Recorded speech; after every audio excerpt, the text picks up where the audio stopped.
Every day, people go missing, disappearing without a trace. How? Why? Where did they go? In a world so full of noise and distraction, we are here to go beyond the silence. We do this in hopes to give a voice to those who can't speak for themselves. So join us as we seek their truths, uncover buried stories, and be a voice for the voiceless. Welcome to Beyond the Silence. Christmas, 1982. He just wants some air. Daniel Snow, just a little boy, walking along the Colorado River. It's cold. It's quiet. He's having a very peaceful morning. He stumbles across a tan plastic bag. It's tied shut with something inside, and it's got black baling wire wrapped around. Curiosity gets the better of little Daniel. He opens the bag. What he stumbles upon is gruesome, to say the least, and Daniel will never be the same. That brings us to today's story. So today we're covering the case of Patrick Wayne Mello. He was a 13-year-old boy who disappeared from Needles, California in July 28, 1995. What initially appeared to be a runaway case has become something far more concerning over the years. They don't think it's just a runaway case anymore. But we'll get into that in just a minute. Okay, you know the drill. You're going to watch, I'm going to read. All right, so Patrick was just 13 years old when he disappeared. He stood at 4 feet 6 inches tall and weighed approximately 100 pounds. He had brown hair and brown eyes with distinctive facial dimples and a small indentation. Okay, so he had a small indentation, I guess like a small little nick or a mark of sorts below the outer edge of his right eye, and then he had a scar under his chin. If he was alive today, Patrick would be 43 years old. Alright, so if we look at the details of his disappearance, it says Patrick was last seen at his Needles, California residence, which I think I find the address, the actual address, and we will take it to maps here in a second. But anyway, he was last seen at his Needles, California residence on July 28, 1995. Authorities stated he had been sighted in Laughlin, Nevada, after his disappearance. They initially believed he had ran away with other juvenile males. Several days after his disappearance, the police found a duffel bag behind a casino in Mojave Valley, Arizona. They initially thought it was Patrick's, but the bag turned out to belong to Patrick's younger brother. He had left it there before Patrick disappeared. Alright, so Patrick was, I don't like this part. It makes the arms on my hair stand up and things just don't feel right with this. Patrick was living with Jimmy Joe Cox. We'll talk about him too. At the time of his disappearance. In 2012, Cox was convicted of the 1982 murder, of a young woman and was sentenced to 15 years to life in prison. His victim, Carol Spearman, had lived with him in Needles at the time of her disappearance. Disclaimer. Wait, we're going to do a disclaimer. This next part, kind of gruesome, man. No, very gruesome, man. So, her severed head and one hand were found in the Colorado River several weeks after she was last seen. It isn't clear whether Cox is a suspect in Patrick's disappearance, but police now consider Patrick to be missing under the suspicious circumstances, right? So no longer a runaway, now he's missing under suspicion, and his case remains unsolved. Pause. Okay. So, before we keep going, you're probably like, whoa, Amber. How did we go from Daniel Snow to Patrick Mello? Let me connect the dots. Daniel Snow is the little boy who found Carol's hand. Carol went missing all those years ago, and nothing ever came from it, right? So Daniel is the one who found Carol's hand. Nothing ever happened. Flash forward, skip forward to years later. Patrick is the boy we're covering today. Patrick Mello is the boy that went missing, and he's the one who's on the Charlie Project for this week. And the connection between Daniel Snow and Patrick Mello is, well, obviously Carol, but Jimmy Cox, because in 2011, 2010, something like that, he was arrested and charged with Carol's murder. And at that point in time, it went from Patrick being like a missing person and runaway to Patrick is missing, and we're kind of starting to suspect that it wasn't a runaway, if you catch my drift. Before we start talking about things, I have 3 things I'm talking about, right? We're going to discuss Patrick's disappearance, we're going to discuss James Cox's connection to Patrick, and we're going to discuss James Cox's past and connection to, oh man, her name was Carol, I believe. So, but before we get into that, I do want to cover myself and say this is an opinion-based channel. All of this stuff is alleged. As you see, I'm showing everything on screen. I'm reading all this stuff. It's public domain. You yourself can get online and find this stuff and make your own conclusions about it. So I'm not trying to spread hate. I'm actually here to spread awareness of the missing persons cases. I am just a very strongly opinionated person. And if I have an opinion, I'm going to share it. So don't sue me, James Cox, but I think you're worth looking into. Me and my opinions are probably going to get me sued one day. Oh, like I said, knock on wood, that doesn't happen. Like I said, this is all like well, no, actually, this is not alleged. He did murder Carol. He was found guilty of it. He was charged for it, and I will not say allegedly for that, because I can show you the proof where it says online. I actually will show you in just a second. But he did get charged with Carol's murder, and this is so sad. So I have a couple articles to show, and then I'll show you the what am I showing? And then I'll show you the YouTube comment that the cellmate allegedly left. I don't know if he's a cellmate or not, but allegedly. Anyway, so this says an 8-year-old case investigation. After an 8-year-old case investigation, police in California think they've got the man responsible for murdering a woman nearly 30 years ago and putting her dismembered head in the Colorado River. Jimmy Joe Cox, now 71, was arrested yesterday for the 1982 murder of 24-year-old Carol Spearman. Spearman went missing a year after an 8-year-old case what? I think this gets cut off. That's not the same. All right, we're just going to move down here. He was arrested. Okay, here we go. Here. Sorry about that. Sorry. I found my place.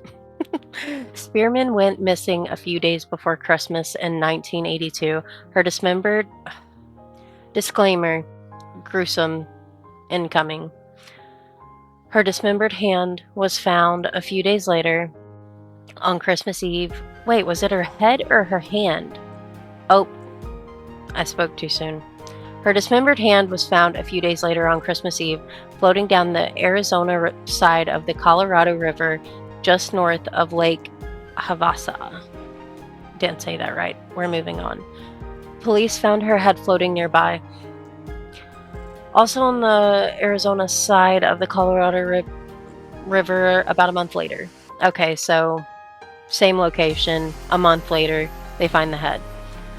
A spokeswoman for the San Bernardino County Sheriff's Office tells the New Times that Cox and Spearman were dating and had been living together at the time of the murder, and Cox was the one who initially contacted police to report Spearman missing. Since the time of the murder, Cox was labeled a person of interest and previously has been arrested in connection with the crime, but was released without charges. Couldn't say new evidence. He's being held without bail. Now, when is this? Because I saw he got arrested in like 2021. Do we have... Leave me alone. Do we have a... This was posted the 10th. I swear I saw somewhere that said like the 21st. I don't know. I'll keep looking for it. But anyway, so she goes missing. She gets reported by Cox. This was in... Oh, my screen. Hold on. Being stupid. All right. So this was in 1982 when she disappears, right? And then 30 years later. Now, wait. No. 1982, she goes missing. A few days later, her hand is found. And then it said a month later. Yep. And then a month later, her head was found in the same location. Same area. Maybe not same exact, but same area. And then nothing happens for 30 years. And now all of a sudden, I guess through DNA or something, I don't know, they have more evidence and they found him guilty. Let me go and find that one. This is like a little article that basically talks about how he was arrested and what he's being charged with, right? So 71-year-old man is behind bars for allegedly dismembering his live-in girlfriend nearly 3 decades ago. James Cox. Nope, I keep saying James. His name's Jimmy. But his name's Jimmy Cox, not James Cox. I'm sorry. So Jimmy was arrested Wednesday. When was this posted? Oh, this was posted the 10th. So he was arrested the 10th. 2010, not the 10th, 2010. He was in charge with murder. He has always been a suspect in the December 23, 1982 disappearance of 24-year-old Carol Spearman. Witnesses saw the couple arguing at Bermuda City Tavern that night. The witnesses saw that, and then what? And then the victim's severed hand was found the next day, wrapped in a plastic bag along the Colorado River near Topak Bridge. I don't know how to say that. A week later, Cox contacted... Oh, Lord? A week later, Cox contacted sheriff's investigators to ask about the hand, expressing concern that it could belong to Spearman because he had not seen her in a week. Then he filed the missing persons report. It was another year before Spearman's head was found up there. Okay, I'm seeing conflicting reports because the last thing we read, it said it was found a month after, and now this is saying it's found a year after. So you're seeing what I'm seeing. I don't know. It was found after though. Okay. It was another year before her other part was found. Her body remains missing. A motive has not been released, but records show that Cox was abusive to his girlfriend. He was arrested months before Spearman's disappearance for burning her with a road flare. Oh my gosh. I came across this article and I'm like, putting it in there, and some of this is new to me, so sorry for the reactions. But wow, I didn't know about the flare gun. All right, so flare gun, where were we? I talked too much.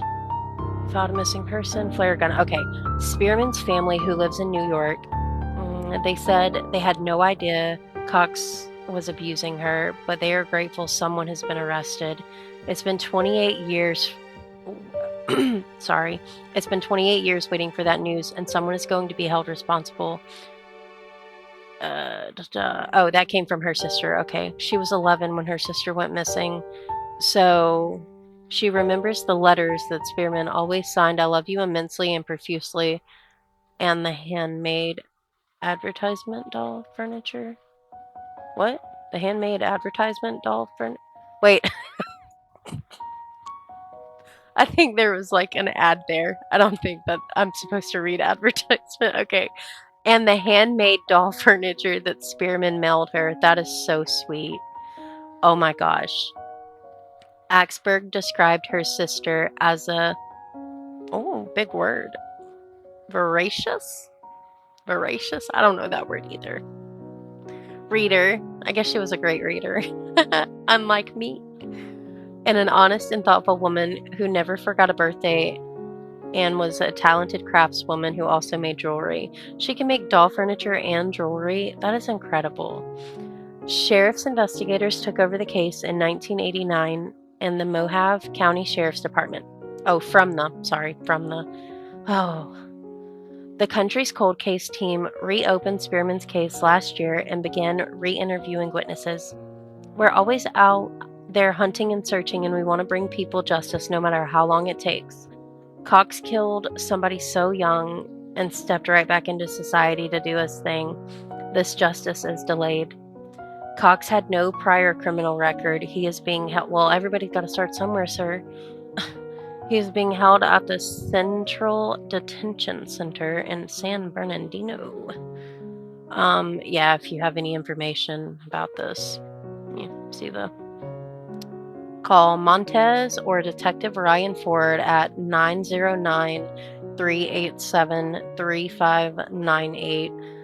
I wasn't going to include that, but I'm going to go ahead and say it. But if that's not right, I will check it and make sure the proper numbers for more information on this case and Patrick's case. I'll make sure updated numbers are in the description. All right. So this next little clip I'm about to show, I basically screen recorded it from another YouTube video. I can link that one down below. I watched I watched one YouTube video about Carol just to try to get a little bit more information about her, right?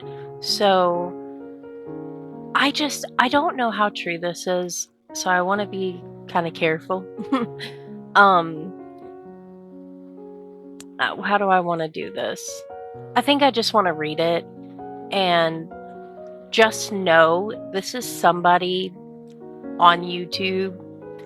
We do not know if this is actually like former cellmate of Jimmy Cox or not. This could just be somebody making it up, you know? I'm gonna stop rambling though and read what was wrote.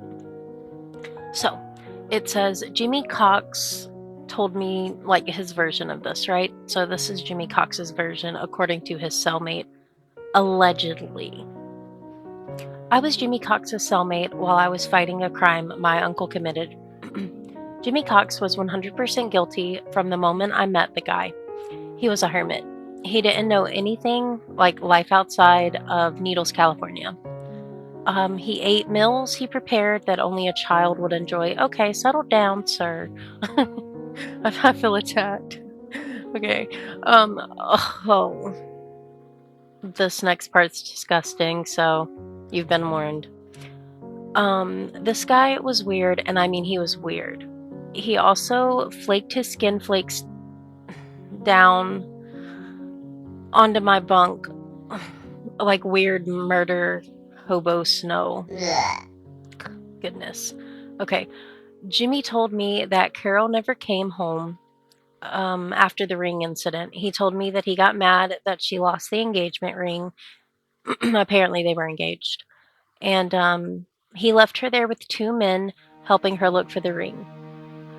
He basically goes on to say, because like I said, this is off of a video I'm watching. So he goes on to say,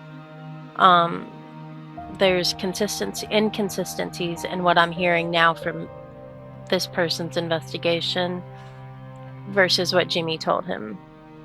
I'm wondering if he tore down the shed and got rid of her head under the shed. Oh my goodness. Oh yeah, okay, like he was getting rid of his shed and he had to like relocate the head, so he had to like move it later on, because they searched that area through and through a few times and they never found anything else. They just found her hand for a while, and then I don't know if it was a month later or a year later, sometime later, they found her head. So he's saying maybe he did this. All this is alleged, though. Who knows what actually happened? Only Jimmy knows, and Carol, unfortunately. She's not here to tell her story.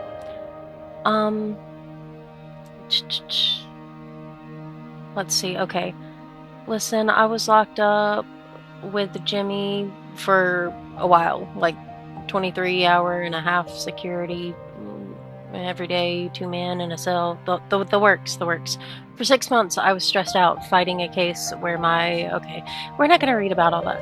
It's fun. I just want to know about Jimmy. Jimmy told me the story, and he doesn't even show up in these police and court records. He told me an entirely different story. Also, it is true that Jimmy Cox had terminal cancer.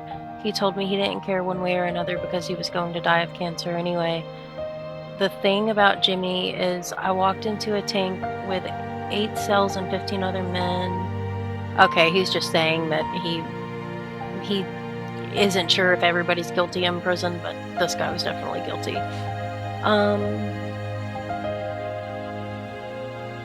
Okay.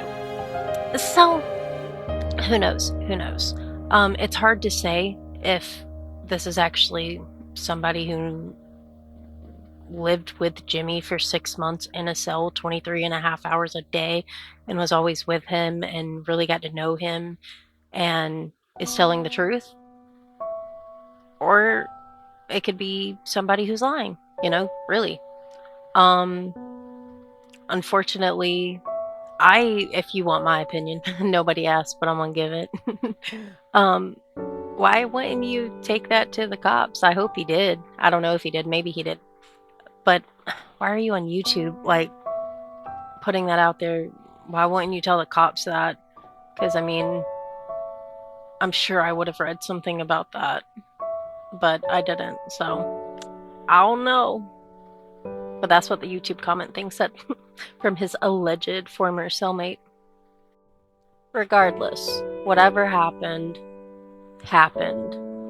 We know that Carol Spearman is no longer alive. We know she died brutally.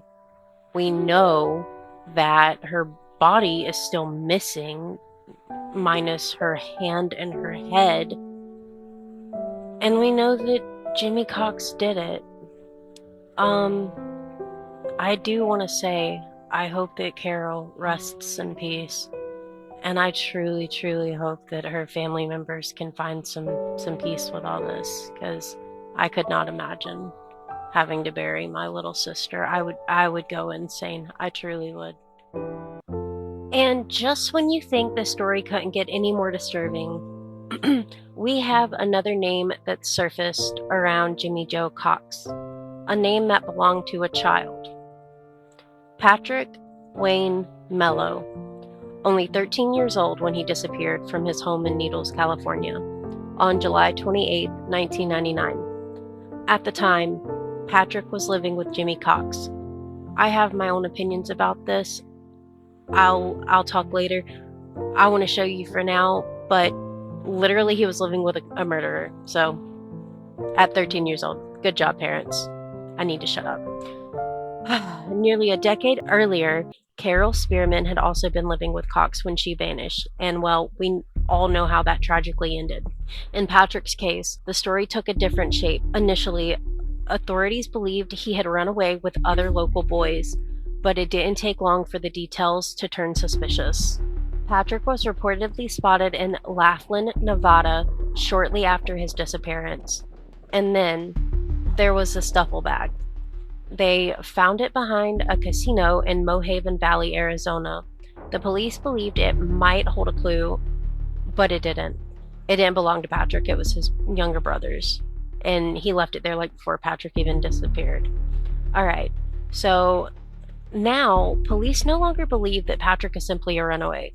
His case is officially classified as an endangered missing person, and he is considered to be missing under suspicious circumstances. So what happened to Patrick Mello? Try to understand that. I want to take a closer look at the last place he was known to be, his home in Needles, California. I'll map out the location, explore the area as it looks now, try to find some old photos if we can, and then follow the potential path east to Laughlin, where he was last spotted, right? So what we're looking at right here is Patrick's last known address, the address that he lived with Jimmy Cox at, right? Did I say that right? Yeah. Honestly, this place gives me the chills. I mean, you see the like creepy shed in the front. You can barely see the house from the road. It's just sitting there, like kind of out of place. Don't mess with me. You've got a really nice house on the side, and then don't mess with me. I'm not friendly. Yes. But it's just like sitting out there in the open watching you or something, like very sinister. There's a blue truck parked in the driveway, and the house itself is almost completely hidden. Between the overgrown trees and the thick privacy fencing, as you can see, it's hard to tell where the property ends or begins. At first, I couldn't even tell if that was the house Patrick lived at. Right next to it, there's a much bigger house. And when I looked the house up on Realtor, because I was trying to find some more pictures or just, dive deeper and find some more information about it, it treated it as it was like one big lot, like the fancy casa next door and then the little shed. Realtor put it under one big lot. So I don't know if they lived in the bigger house and this was just like a creepy weird shed where God knows what went on, or if the shed itself, like that little makeshift thing, was his house and that was someone's house totally different, because there is that privacy fence. So why would you have a little privacy fence if that was your property? I don't know. Anyway, it did feel like it was split intentionally, though, is basically what I was trying to say. I just talked too much. So respectfully, of course, I do want to, try to take a walk in Patrick's shoes. We're going to go to maps and try to just retrace his steps. I don't really know what that would look like. And we do have to keep in mind he was a 13-year-old boy. He would probably not have had transportation unless he had a friend or knew somebody. And if he did run away with friends, maybe one of them had a car. So we're going to look at the walking route and the driving route. But I'm just going to talk while I show you this. It's just about 25 miles. So it's not far. It's 30-something minutes by car. It's 8 hours by walking. So it would have taken them 8 hours if they would have walked. And the way it was telling me to go on maps, I know it's 30 years ago. So maybe he definitely didn't have maps back then, not like we do, when here. But I think that, this is going to be kind of tricky because it's going to show me present day, the best route to take. It could have taken even longer back then, is basically what I'm trying to say. As I follow this route, it's hard not to speculate, and I just find myself wondering, was he running from something? Was he scared? Why would he want to travel so far away? And like I said, by car, only 30 minutes. So if they were by car, not that far away. Maybe he was just trying to get away, But if they were on foot, why would he travel so far? Was where he was staying so bad? And probably so, but was where he was staying like so bad that he just needed to get away, you know? Let me see. Did he even know where he was going? That's another good point. Like, did he even have a destination in mind, or was it just like, I'm tired of this, I am overwhelmed, I mean, sometimes I just want to get away, you know? So maybe he was just like, let's just go, I'm tired of life. I mean, he's 13 years old. No, he wouldn't have been tired of life. It's so hard to sit here and speculate because I don't know him. At 13 years old, he wasn't even living at home. I didn't have the best childhood growing up, not to make it about me, but I mean, I didn't run away. I got help, you know? I'm having a really hard time putting myself in this kid's shoes. Cause like, I've even wanted to run away before, but I never did. I figured out a way to get emancipated, and I got emancipated basically. I can't, my head just can't grasp it. That's another thing that makes it so eerie. There are stretches of road that just like blur together. It is just like desert, road, water, desert, road, water, continue. Places no young boy, I could not imagine a young boy actually wanting to go and put himself there. I mean, that'd be so scary, so dangerous. If he lived there, obviously he would know that there are dangers like scorpions and snakes and all kinds of crazy things in the desert. Why would he just walk out into the wilderness? I don't understand it. And this isn't just a line on a map. It's a trail that might hold some kind of answers to him. So I think that this, what's it called? Stretch of road from, where were we? So between Needles and Laughlin, I think that should be heavily investigated. Now, I know that there were some investigations and they did put forth effort to try to find him. But at the same time, I mean, Amber, I'm sitting here like, investigate that road. That's a lot of road as you're seeing to investigate. So, I don't know. It's easy to say, get out there and investigate as I'm sitting behind my screen. But it just breaks my heart for him.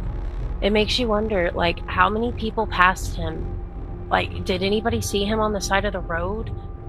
How many people saw this boy walking, doing his thing, maybe even with other friends, and never even realized that was going to be a missing boy? I mean, that just gives me chills. I mean, really, what happened to Patrick Mello? I mean, what happened to Patrick Mello?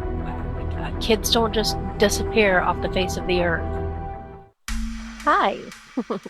So you have made it to the opinion section of the video. So I know, I have like sprinkled my opinions throughout the whole video. But this section, I want to do a disclaimer again and say, hey, this is just my opinions. Everything is alleged, other than him actually, Jimmy Cox actually murdering her, because he did murder her. And served time for it, 15 years. And well, no, it said he served 15 years, so I don't know how many years he actually ended up serving. But so yeah, my opinions. I think that it's worth looking into Jimmy Cox. So I understand that he disappeared. He was last seen at Jimmy Cox's place of residence. That's like his last known whereabouts, right? But then he ends up going to Laughlin and he's seen in Laughlin. That's 30 minutes away. Jimmy Cox has a car. That's the last place the kid was seen. I mean, Patrick, I really don't think that he would have walked all the way to Laughlin. I think he would have been driven there. So, my opinion, Jimmy Cox drove him to Laughlin. Jimmy Cox did something to this poor boy. And Jimmy Cox got away with murder. They never found anything other than, Carol's head and hand. How do you just get rid of a body? If he could do it once, he can do it again. And I truly feel like he did do it again. Why was this boy living with this man? I have no idea. I'm not a mama. I'm a fur mama to 3 beautiful babies. But I'm not a mother of tiny humans. I'm telling you right now, I could not imagine. I really could not imagine letting my children stay, with this person. And even if they didn't know, I'm just so sorry that they were in a situation where they had to give their child up, because what parent wants to do that? Man, I don't know. So that's my opinion. So Patrick Wayne Mello, he went missing in 1995 when he was just 13 years old, with his whole life ahead of him. And yet, here we are, nearly 3 decades later, talking about his disappearance, and really we have more questions than we do answers. If you've made it this far into the video, I want to say thank you. Remembering these stories, sharing them and talking about them, I feel like it's a good way to help keep them alive, and maybe, just maybe, one day the right person will see it at the right time, and we'll get our answers. Pieces like Patrick's deserve, and Carol's too, deserve to be remembered. They deserve to be talked about. They deserve to never be forgotten. They're not just missing people. Well, for Carol, she's murdered.